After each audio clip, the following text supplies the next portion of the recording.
Қазір қоғамда өз әйелін ұратын еркектер көбейді. Жалпы бұл ең әлсіз ездердің тірлігі. Жалпы әйелді ұруға болмайды. Егер де отбасыңызда ұрыс болып жататын болса, ашуланып тұрсаң, далаға шығып кет.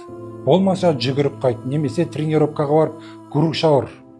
Я болмаса ашуыңды баса алмай бара жатсаң, дәрет ал. Өйткені пайғамбарымыз саллаллаху алейхи уассалам айтады ғой, ашу шайтаннан дейді. Шайтан оттан жаратылған. Отты су сөндіреді дейді. Сендердің қайсы бірлерің ашулансаңдар, дәрет алыңдар дейді. Абай атамыз да айтады, ашу дұшпан, ақыл дос, ақылыңа ақыл қос дейді. Я түсінем, отбасы болғаннан кейін ыдыс-аяқ сылдырламай тұрмайды, ұрыс болады. Бірақ ұрыс болды екен деп әйелді ұру дұрыс емес.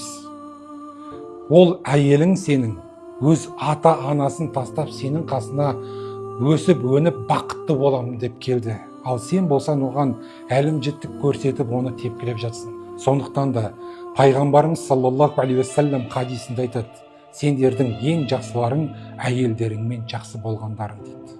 Әйелдерімізбен дұрыс сөйлесейік, дұрыс мәміле жасайық. Әйел ол Алланың аманаты.